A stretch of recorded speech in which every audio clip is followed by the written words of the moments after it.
के संस्थापक संरक्षक आदरणीय काबरा जी, आर्य समाज मानसरोवर के प्रधान श्री अरोड़ा जी एवं मंत्री श्री त्रिपाठी जी, समस्त माताओं बहनों एवं भाइयों,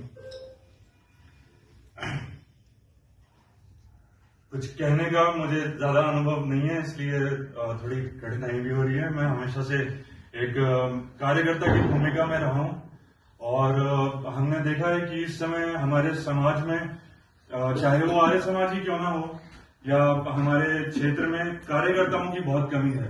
वक्ता तो कई हैं, समय के साथ जैसे जैसे उनको अवसर मिलता है, स्टेज मिलता है, तो बोलने का अभ्यास हो जाता है, लेकिन जो कार्यकर्ता होता है वो किसी भी संगठन की रीढ़ होता है। अभी सांगनेर विधानसभा से मैंने जब पर्चा भरा था, बहुत समय से मैं सोच भी रहा था राजनीति में एक हम प्रयास करें। कई लोगों ने ये भी सुझाव दिया कि आप किसी एक बड़ी पार्टी के साथ जुड़िए, फिर उसके साथ लगिए, सीखिए। तो ठीक है, वो अभी नहीं कर पाए। अभी बहुत समय, मेरी कोई बहुत ज्यादा आयु भी नहीं है, 37 वर्ष सीखने के लिए राजनीति के क्षेत्र में एक सही समय है। राइट टू रिकॉल पार्टी के बारे में मैं आपको थोड़ा सा बता देता हूं। भारत माता के जो वीर सपूत रहे हैं राजीव भाई दीक्षित जी, जिन्होंने अपना पूरा जीवन जो भारत की संस्कृति है उसके लिए काम किया और अपने प्राण त्याग दिए थे। उनकी रहस्यमय तरीके से मृत्यु भी हो गई थी। उसके अलावा महर्षि दयानंद जी के विचारों को लेके ही ये पार्टी काम कर रही है कि राजवर्ग को प्रजा के अधीन होना चाहिए। वर्तमान में हम देखते हैं कि जिस प्रकार से हम वोट तो देते हैं, लेकिन क्या हमारे वोट पर हमारा अधिकार है या नहीं?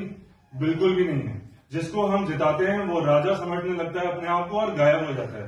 फिर उसके आगे हाथ पैर तोड़ते रहो, समय लेते रहो और हमें खुद को ऐसा लगता है कि हम किससे मिलने के लिए जा रहे हैं।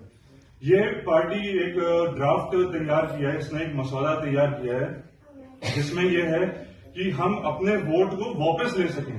राइट टू रिकॉल, अपने वोट वापसी का अधिकार हम आपको दिलाना चाहते हैं। ये तो एक प्रावधान है। उसके अतिरिक्त यूके यूएस में जो रेफरेंडम सिस्टम चलता है, जिला पुलिस अधिकारी जनता के अधीन होता है, वहां एक शब्द है शेरिफ।